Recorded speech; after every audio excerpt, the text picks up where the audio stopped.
May I have your attention, please? The podcast World Awakenings, the fast track to enlightenment, is now on the air. May I have your attention, please? The podcast World Awakenings is now on the air.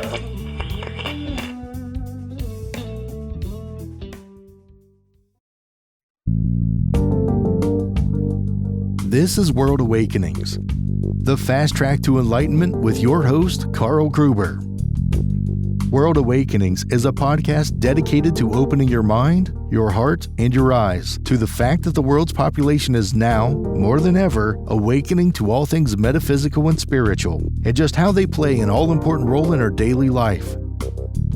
So join Carl on this enlightening experience as he interviews metaphysical and spiritual experts to discuss, debate, and delve deeply into the hows and whys of this worldwide awakening.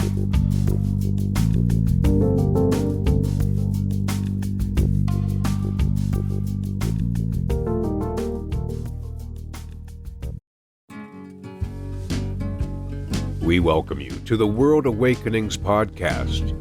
Before we start, we'd like to tell you about a special ebook written by the show's host, Carl Gruber. The 3 Pillars, a simple 3-step process to manifest positive and permanent change in your life. The concise 32-page 3 Pillars ebook will teach you how to become a successful and consistent co-creator of your life path with the law of attraction. Yes, you can manifest the life you truly desire, and the ebook is absolutely free. Simply go to Carl's website, carlgruberlifecoach.com. That's KARLGRUBER lifecoach.com. Click on the header title About Me and get the free download today. Carl Gruber's free ebook, The 3 Pillars, will positively change your life. Hey everyone, welcome once again to the podcast World Awakenings, the fast track to enlightenment. I'm your host, Carl Gruber. In this episode, number 41, we will dive deep into the world of vibrational energies in our body and mind and how they can either deplete and limit the workings of your body and how to fix these issues to re-energize your body, mind, and spirit as we speak with our featured guest, Ann Hince. Now, our guest today, Ann Hince, is a teacher and practitioner of EFT, otherwise known as Emotional Freedom Technique or tapping, the law of attraction, spirituality, and how to utilize them to de-stress your mind, body, and spirit to achieve rapid personal and spiritual growth. And she is the author of her new book, A Pathway to Insight, which takes a deep look into how to change tightness and restrictions in your body caused by stress and limited paradigms learned and absorbed when you were young. Ann's own experience of trauma and subsequent PTSD of growing up with 2 alcoholic parents led to her own eventual journey of discovery on how to overcome her childhood traumas to blossom into the teacher she is today that allows others to overcome their own issues and stresses in life. Her goal is to reach those people who really want inner change, inner peace, and those who have the desire and will to do the inner work. So welcome, Ann. Thank you so much for being on World Awakenings today. Thank you for having me. Yeah, it's awesome. So let's see, you're out in beautiful Northern California. That is just gorgeous. What, the Sierra Nevada foothills, huh? Yeah, it's a little warm here right now, but yes, it's gorgeous out here. I'm actually originally from England, so you might hear some accent in there too. Oh, yeah. I've read some of your story. You've been around the world. But, speaking of that, and again, we are so excited to have Ann on. She's got so much great information. Ann, can you give us a clearer picture of your journey of overcoming your traumas as a child to become a teacher and practitioner of EFT, the law of attraction, and the insights you've discovered and practiced to become healthy, happy, and productive? Well, I've been on a journey for a long time, probably since I was in my early 20s. Went through many different trials and tribulations along the way. What really probably found or gave me a direction was listening to Abraham Hicks when she would talk about waking up first thing in the morning before thoughts started and feeling good And I realized I never felt good first thing in the morning, ever. So I knew I was missing something. So I asked myself the question, if she's right, if they are right, then what is it that I'm missing? And she talked about us putting off a signal every second of every day. So I started going through my day trying to work out what signal I was putting off, and realized it was the thoughts and feelings that I would have throughout the day that I wasn't aware of at that point. I started to become aware of. And that was the real thing that pushed me on my journey. What was your experience of trauma as a child from growing up with alcoholic parents? I mean, was that the original impetus? I mean, at what point in your life did you realize that you needed to make these changes? Was it upon listening to Abraham Hicks? Well, I started the journey way before that, when I realized my mind was always so busy and it was always so negative. And when I went to my physician when my boys were young, and he asked me what my stress level was, thinking at the time he thought it should be pretty low because I was a stay-at-home mother with 2 beautiful boys, everything should be fine. But my stress level was an 8 out of 10. And I realized at that point, when he asked me why, it was because I found my mother dead in my bathroom when I was 19 at home, and I was the only one in the house. And that was such a huge trauma for me that even like 20 years later, the tears were just still so close to the surface. I couldn't get beyond that. So he taught me EFT right then, there in the office. He tapped with me through the finding her dead in the bathroom. And I walked away from his office being able to tell that story to myself without emotions arising. And it was like magic. So that kind of joined in on my journey, and I started using EFT on everything. I went back through my whole childhood, every single trauma I could remember.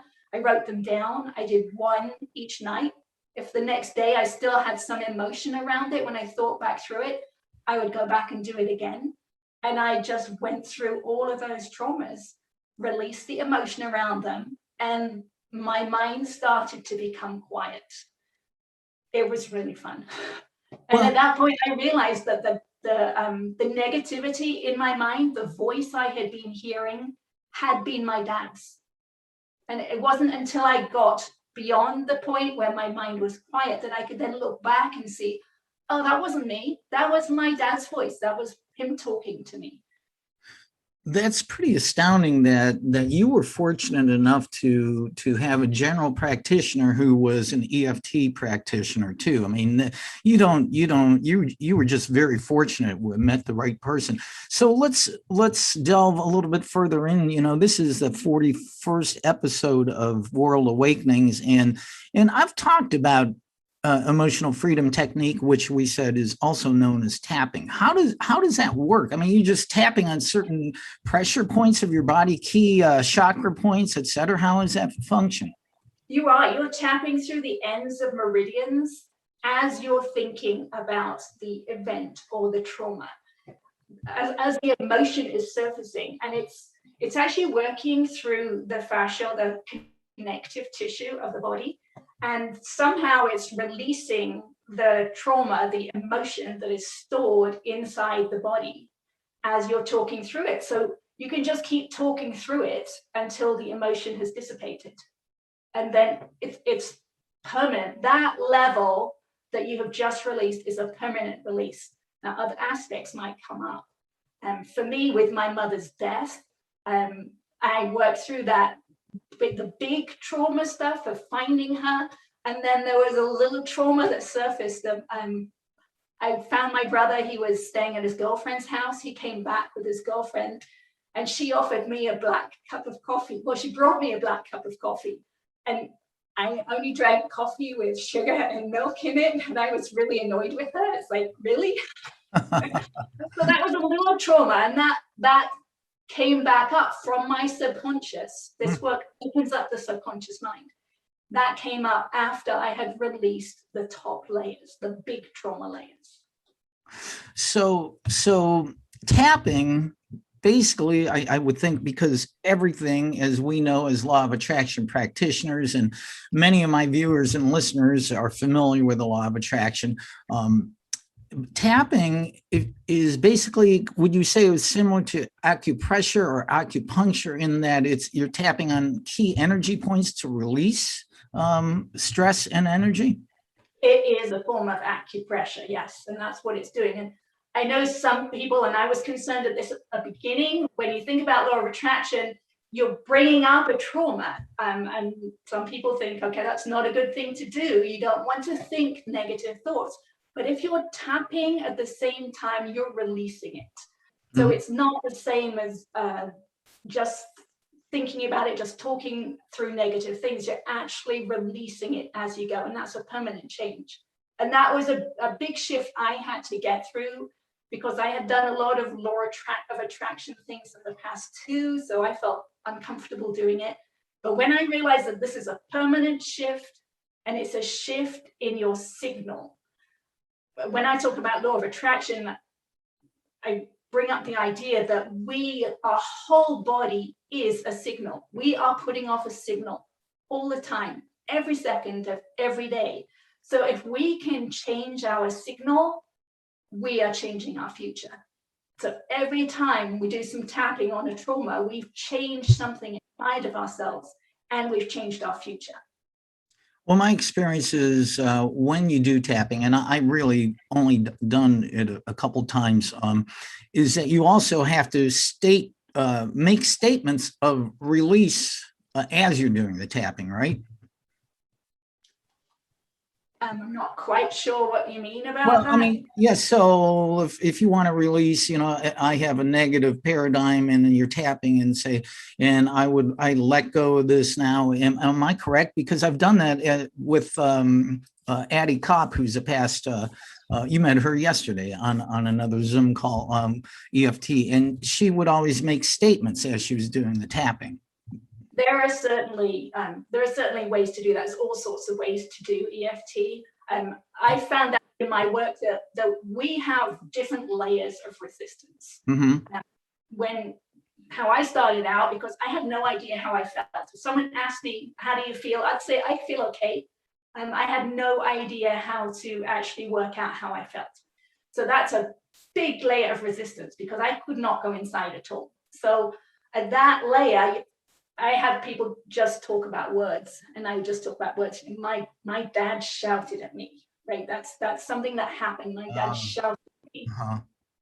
Once I've let go of that resistance around my dad shouting at me, then another layer comes up. Then I can think about, okay, how did I feel about him shouting at me? That was scary. It was scary when my dad shouted at me. So that's another layer. But you can go deeper still. And I found this out over years of doing this.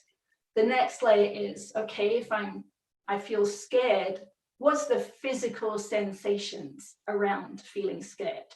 And for me, I can feel it's tension in my stomach, right? So then you're tapping at a different layer, tapping at physical sensations. This tension in my stomach when I think about my dad shouting at me, this tension in my stomach, that's a deeper layer into yourself.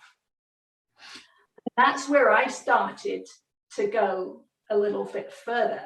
I got to the place where I could feel my physical sensations straight away.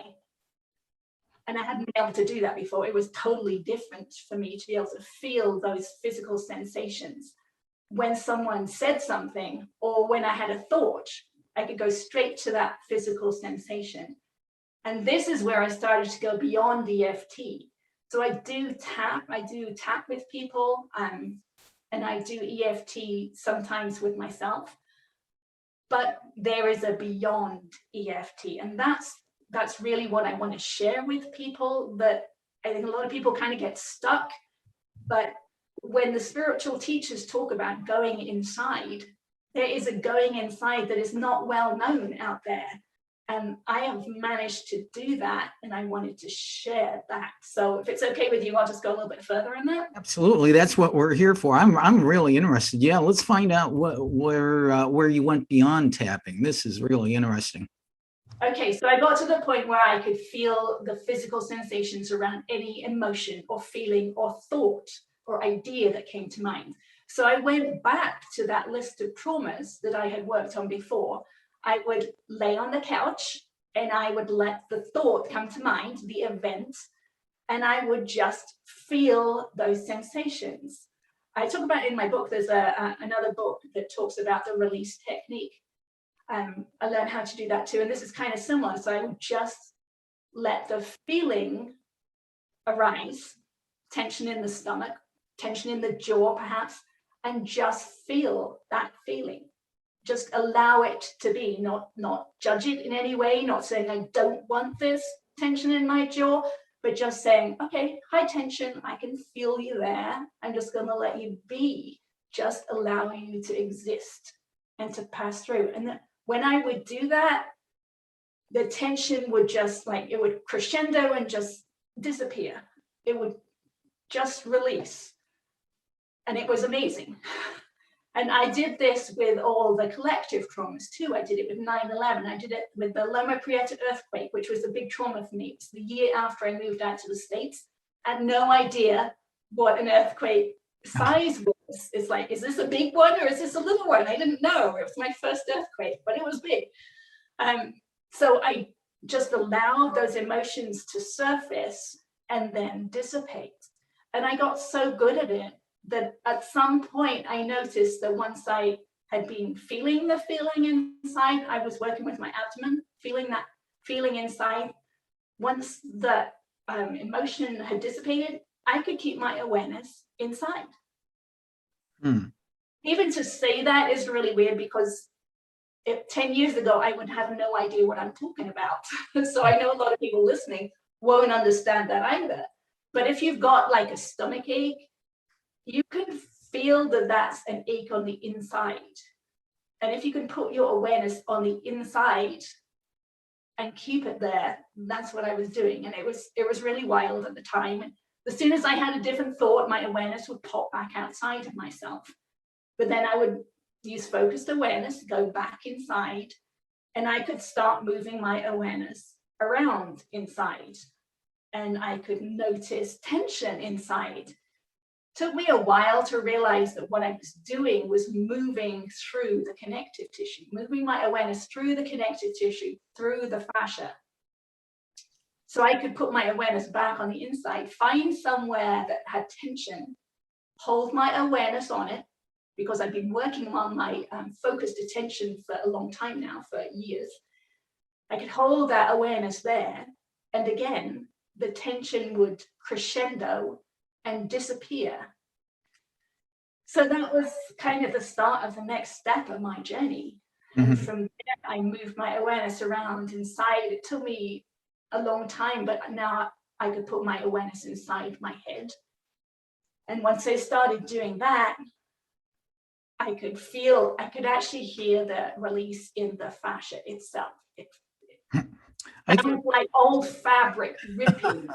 I think I heard you mention that on one of your videos. Yeah. Yeah, it's really wild to experience, but I know in that process, my scoliosis has been straightening. My face, I'm releasing tension deep inside my left cheek and inside my bones. I can put my awareness inside the roots of my teeth, which is really weird. But that is going inside. So when I'm reading these spiritual teachers, this old teaching, when they talk about going inside and knowing thyself, to me, it's not going inside the mind, it's going inside the body, which is different. So when I'm going inside my body, I'm not in my mind. I might be in my feeling mind or sensing mind, but I'm actually sensing, I'm not thinking. So I have a question. Your ability to focus and move your awareness around to different body parts and sense them. Would you think that most people feel like that's an unusual ability, just unique to you, or is everybody able to do that, move their awareness around like you? Everybody is capable of it. I wouldn't have been able to do it 10 years ago because I had so much resistance. I could not feel. I couldn't feel how I felt, let alone feel deep inside my body. So it's just removing those layer upon layer upon layer of resistance. And I actually believe that's it's more like electrical resistance, because when you look into fascia or connective tissue, it has an electrical component to it. So it may be that we're feeling that resistance. So I think everybody's capable of it. And I do think there are some people in history who have done it. And I don't know of others right now. I'd love to talk to someone else who's able to do it. Well, I would like to pursue that. You tell us that how our memories, be they good or bad, get stored in our body, and the role that the fascia plays in overall health and workings of our body. Could you speak more about the fascia, what the fascia is, and how it's got a key role in all of this? Yeah. So the other word for fascia is connective tissue, and it is found throughout the body. It's found in every single place in the body. It's found in skin, in muscle, in bone, in organs. It is, in my mind, it's what holds the soul in place in the body. Mm-hmm. The soul comes in through the pineal gland, but it's held down through our trauma from our past in the connective tissue. So I believe once we free up the connective tissue, which is letting go of dis-ease, it allows the soul to freely inhabit the body. Interesting. Yeah. So let me use myself as an example. So I've been a runner for 40 years. I've run lots of marathons, and as I've gotten older, I've got a lot of tightness in my hips areas, and that's caused me to slow down, and I'm still running. But is it possible that forms of stress and paradigms I have could create that stress and tightness in the fascia in the hip area? Definitely. Also physical stress will be stored in there as well. So it is definitely possible that if you did this work, and it could be just the first layer of the work, which is the EFT and the tapping, mm-hmm. that could release the tension in there, which would then loosen it up. Yeah, this work definitely loosens everything up. It loosens all those restrictions up. And I believe that if people did this enough, that you could live for however long that you think you would want to live. I do think that this would do that. I absolutely do not disagree with you on what you said. I believe that people have the ability to live far longer than we do as an average in the world, especially through the proper spiritual studies and things like you. I do have a question. I just kind of wrote this down on my outline, and I don't know if this is going to throw you for a loop, but how would you describe what you do? And is there a name to describe? Is it a technique or? Well, I talk about in my book, I do talk about the different steps. So it's not just one step. As you go deeper and deeper, there's different techniques. And yes, I came up with some of them myself, but it's a whole technique, and I would call it a pathway to insight. Mm-hmm. I have insight because I can see inside. Let's talk more about your book. Let's talk about those steps, pathway to insight. And like I said, I had to admit to Ann earlier, I didn't get to read the whole book. I'm trying so, but it is super interesting. Tell us about it and what led you to write it. Okay, well, I started writing. I'm so glad I started writing it when I did, because I've gone beyond those steps now, and it's hard to remember what I did. So I'm really glad I started writing it as I was going through the steps. Mm-hmm. So the first part of the book, I talk about law of attraction and how we are a signal, and how the fascia how the tension gets stored in the fascia through those first few years of life. And I liken it to a guitar, all the different aspects of a guitar. I love that analogy. I love it. Create a specific sound, right, based on what what type of wood is used, and what strings are being played, all sorts of aspects. And with the human body, what size we are, what shape we are, how beautiful we are, what we're wearing, all of that is part of our signal that we're putting off. And it's so easy to see that, right? We can tell if someone's 6'8", we're going to have a different reaction to them than someone who's 4 foot. So they attract something different because of their shape and their size. So the big part of our signal that we can't see is that tension stored in our fascia. And again, we talk at people as being highly strung. Yes. Those people, right? Those people are easy to bring up the emotions in, Yes. because their fascia has so much emotion and tension and trauma stored inside of it. But if they did this work, their signal would change and they would become calmer people. So that's the first part of the book, explaining that. The second part is the steps that I took. And I explained how that works through the different layers. And it gets it's tricky for those last steps, because there aren't really other people that I know of who've done that step. And it's hard to explain it to someone who's a newbie, right? Who's just starting at the very beginning. It probably sounds really weird, especially when I talk about the different things that happen along the way, because there's physical changes. I started feeling electrical currents go up and down through my spine, and I could move them around with my mind. So there's one strange thing, but I had multiple other weird things start happening as the tension released. And I talk about those in my book because I figured people should know about them. Well, what are some of those weird things that occurred? Tell us. It sounds. Well, one of the things I talk about is, when you have those little wind-up mice or cars, whatever, and you pull them back and you pull them back, and you're storing that tension in them, and then you let go and they go sliding off down the carpet or wherever. Yeah. Well, the same thing can kind of happen in our bodies. We store so much tension over the years, and I had no idea how much tension I stored. I didn't think I had, and I think that's probably the case with most people. We have no idea how much tension we stored. Yeah. So when I started to release the tension in my jaw, once I'd released enough, it started to work like a metronome. My jaw would go back and forth and back and forth and back and forth. I could stop it whenever I wanted to, but this work is relaxing on a deeper and deeper level. So if I would just relax my jaw, it would go back and forth, and I could let it release tension if I wanted for hours at a time. And it went on for probably 4, 5, 6 months. Like every day I would just relax my jaw and let it go. It would just go back and forth, just releasing that tension. And then eventually it didn't need to do it anymore. It had released enough tension that it just stopped.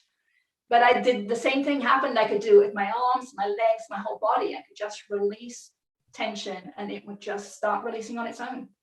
And you did the same thing with your scoliosis of your spine, right? The scoliosis is a little different. It's kind of just been happening over time as I release tension. As I release tension and relax a little bit more, I can feel my head move to the side. And as I feel it move to the side, then I relax a little bit more, and just little pieces here and there release. As I think I said recently in one of my videos, it's like hundreds of times a day, I will feel some fascia release. There is so much fascia in the neck. It's like a big, thick rope, and, cut one little strand and the tension is taken up by the other pieces, and you cut those and then there's more tension. So it's a layer by layer process, but I feel it moving, which is great. That makes sense to me because, on the few times I go to my massage therapist, I, like so many people, store stress and tension in my shoulders and in my neck. And the times I go there, I don't go enough, but when I get there, she almost always starts working back on my shoulders, and she'll go, "Oh my gosh, Carl, they're like knots." And that explains everything. That it's tightened up the fascia. Absolutely. Yeah. And one interesting thing that I worked out about the fascia, it's a known thing, but we're totally connected throughout our whole body. The fascia is connected everywhere. So it may be that I'm releasing some tension in my ribs, but at the same time, there will be tension release in my neck and jaw at the same time. And that's how I found the tension. I talk about this in my book, I believe, that when I was born, my right foot was up against my shin, and I had 6 weeks of physical therapy and released it. And I never heard any more about it because I was adopted, I was given away. My mother didn't know anything about it until I met my birth mother when I was 17. And then I heard about it, but I had no symptoms. I knew nothing. I didn't feel anything. But when I started doing this deep release work, I realized, oh my goodness, there's tension all the way down in the fascia, all the way down through my right leg. But that's also connected further up in my body. So release one place and like the rope, the tension will be taken up somewhere else, and then there's somewhere else to release. So it's an ongoing process for sure. With the way you describe, how all of us store and build up tension and stress, no wonder some people say, I feel like I'm about to explode. It makes sense. Yeah, so. Yeah. But if you did this work on that, you would come to realize that there's a lot of resistance in that, and there's so much to work on. But as you go deeper and deeper, you would probably find that there is a pinpoint of place where there is pain, but they're not aware of it because it's become so big. Another interesting thing, the part I did read in your book, I found you don't, I don't know if this was a big part of your book, but you're not a big proponent of positive thinking. Explain that a little bit more. I've been there, done that. When you're trying to think a positive thought, it means you have a thought that you're not accepting. You're not accepting as it being okay. You're trying to suppress it with something else. And when you suppress it, it hasn't gone anywhere. It's still sitting inside you. It's still putting off a signal to the universe. So I would not do the positive thinking, but I would accept the thought that's there, even if it's awful, even if it's like, God damn it, I hate you, right? Even if it's something like that, I tell people, go with it. Say it out loud, get rid of it so that it's no longer a part of your vibration. Then if you want to think a positive thought, then it's true. Then you can feel that it's true.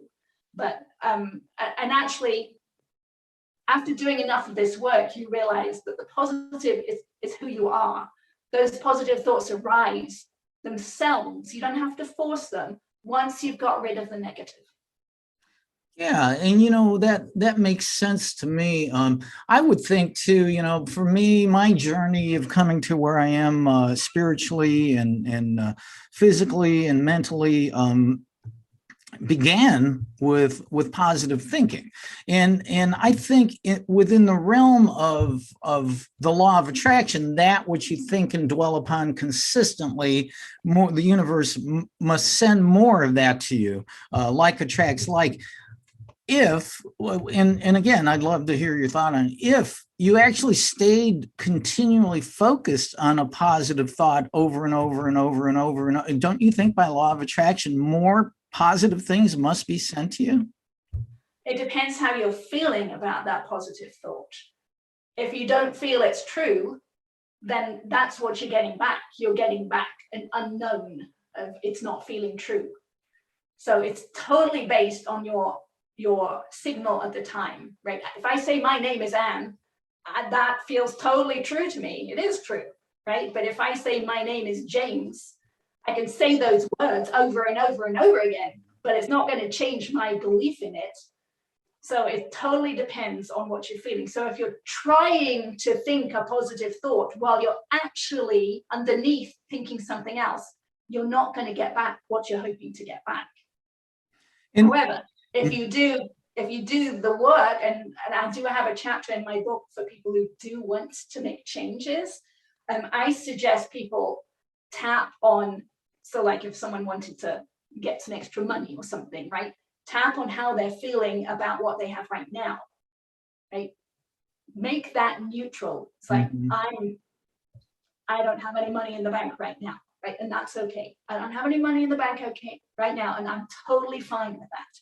If you can get to the truth of that, allow that to become your truth through tapping, which lets go of the resistance to it, then you can start working on what you do want, on the positive thought. It's like, okay, I'm heading in the right direction. I'm going to have $100,000 in my bank account, right? If you can get to the point where that feels true to you by letting go of the resistance that you have to it because it's not true right now, then yes, you're putting off the good signal and the law of attraction. The law of attraction is working all the time, every second, every day, but you can apply it more. You can work with it more.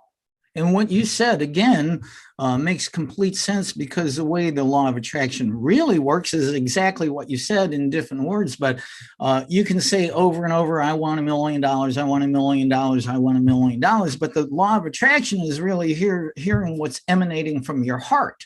And so you're exactly right. In your heart, in your subconscious, in your deep hidden paradigms, is said, nobody in my family's ever been rich. How am I going to, I'll never have that money. But, you're consciously saying, I want $1 million. I'm going to have $1 million. But no. Yeah. So you said exactly that, just in different wordings. I like what you said. Oh my gosh, this is great. I love it. Thank you so much for talking about this. I do want to ask, you also had thoughts on meditation. Is meditation a help or a hindrance? I think it could be a help. I think it changes your vibration in the moment. It quietens the mind, and in that quiet moment, you're putting off a different signal. And of course, there's multiple ways of doing meditation. So I'm obviously not addressing all of them. But in my experience and my knowledge from what I have done, I think it's more powerful to actually change the vibration long term, which is what I think doing the steps that I talk about with EFT, that changes long-term vibration. I've talked to people who've meditated for 20 or 30 years and their minds are still really, really busy. So, I made these changes in EFT in just a few years and my mind was so quiet afterwards. So I knew what I was doing was, for me, more beneficial than meditation. Plus, I had this friend this Course in Miracles group that I was in, who every week he said to me, it's about feeling your feelings. You don't need to meditate. It's all about feeling your feelings. So he was part of the reason I actually started doing this. Okay, how do I feel the feelings? What does he mean by that? And that's when that helped me get into what I said about doing on the sofa, just feeling those feelings. I like that teaching of feeling the feelings. When I work with my coaching clients that I coach, I call it the 3 F's when it comes to emotions or feelings. Find them, face them, fix them. And so, so you're finding those feelings, you're feeling them. And then once you've stood in front of them and faced them, then I think you become a little more objective. So, wait, maybe I can take care of this. Is that a good perspective, do you think? It's certainly one perspective. I allow the feelings to pass through, right? To fully accept them. Because I noticed, like, when I'm going inside and I'm focusing on a tense piece of fascia, all I have to do is allow it to be there. As soon as I fully accept it as it is right now, there's a shift. So with those feelings, if you totally accept them, it's like, yes, I feel angry, and that's okay. It's okay to feel angry. Then there's a release, a let go. So I'm not fixing it, I'm letting it go. And that reminds me too, and I'm not the greatest meditator in the world, and I've said this on many a podcast, my form of meditation is when I'm outside running. My mind is quiet and I'm just like focused, that's action. But when I sit here in my house and meditate, and like so many people, you said, people who've been meditating for 20, 30 years and their minds are still busy.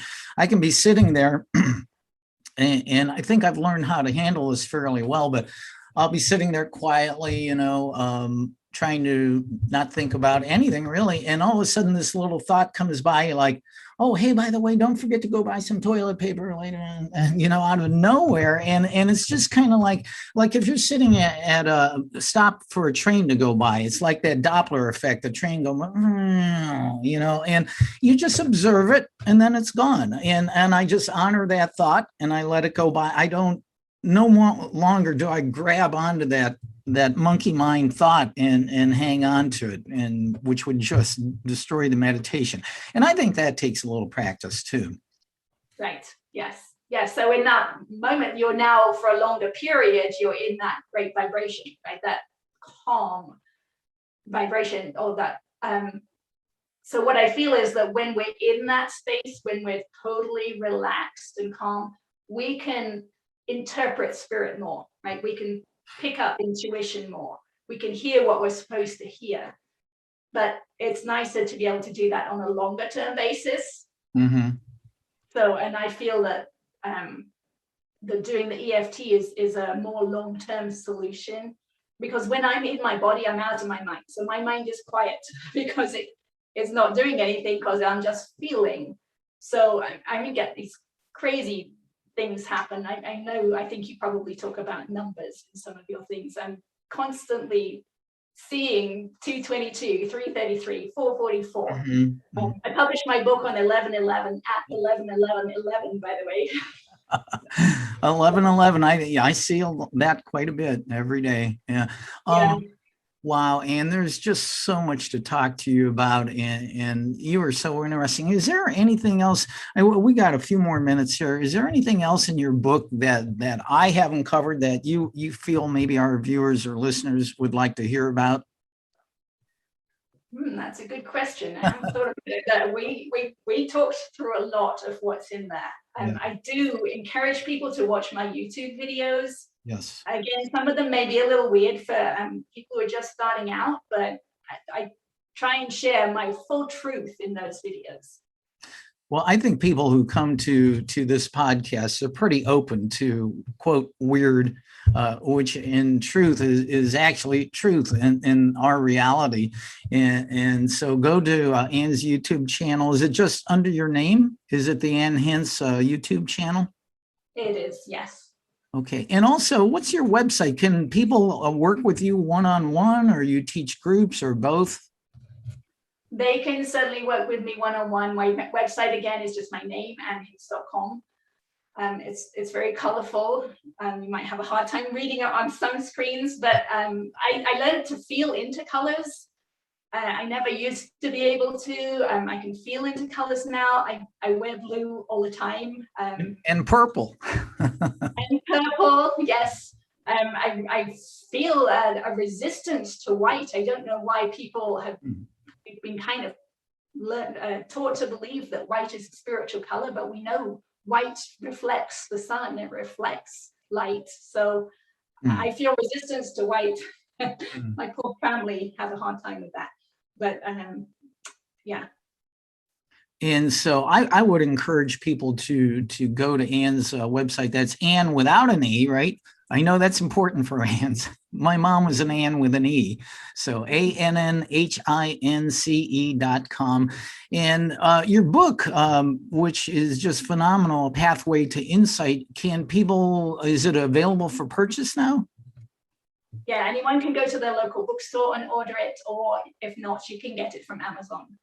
Excellent. Yeah, really, really interesting stuff. And I'm sorry, sometimes I get all over the place with my questions and everything. I mean, there's just so much beautiful stuff to learn from you. We should have you back on again, because this is just phenomenal stuff. And I really thank you for coming on the show. I just love this stuff. What you have to offer is so beautiful and so helpful. And I encourage anybody to check out Ann, contact her, work with her, read her stuff. I'm going to have to get off this podcast and just start tapping my whole body. I think I need it. One thing I'd love to add at this point is that if anyone wants to do anything that I think can help change where the course of our world is going, is to start tapping on things. I would love at some point, hopefully I will get a group together that's tapping on current day issues. politics, racism, and tap on your experience, the feelings that you are bringing up. Because I think if we have Republicans tap on exactly what they're feeling, their hatred of certain things, and Democrats tap on what they're feeling, then we can come together, right? If the resistance around both sides disappears, we come together in the middle. So the same thing with racism. If you've got an experience of being colored, tap on that experience, tap on those feelings. If you're white, tap on your experiences and your feelings again, so we can come together. That's a great suggestion. Societal issues, and of course, the craziness. We've been a world filled with separation and fear over a pandemic. Boy, that would be beautiful. To finish this off, I always ask one single question on almost every one of my episodes of World Awakenings. Why now, more than ever, do you think that the population of the world is awakening to all things enlightening? Well, that's an interesting question. I have a very personal feeling of that, because we're all on our own path, and we all see our own world. For me, I am releasing tension from experiences as a child, because I'm deep inside my face. And when we're young and we experience something that we know is not right, we have a facial expression. We make a facial expression. We don't necessarily express what we're feeling, but we hold that tension inside because we know it's not right. So I'm releasing that tension from those things I experienced in childhood that I knew were not right, but I didn't express. Mm-hmm. So as I release that, my signal is replaying those signals from childhood. So I'm re-experiencing things. I experienced racism in different aspects and forms as a child. So it's coming back around now for me to see, to notice, to feel, and to let go. So that is why I am seeing all the changes in the world. It might not be why you're seeing them. Yeah. Wow. Well, thank you for that answer. I always find that interesting. All right, folks, thank you so much for tuning in. We've been talking to amazing teacher of tapping and law of attraction and fascia release and emotional releases, everything. Go to annhince.com and check out her book, The Pathway to Insight. And Ann, thank you so much for being on World Awakenings, a fast track to enlightenment. Thank you. I love deep conversation, and this was great. This has been another episode of World Awakenings, the fast track to enlightenment with your host, Carl Gruber, a certified law of attraction life coach.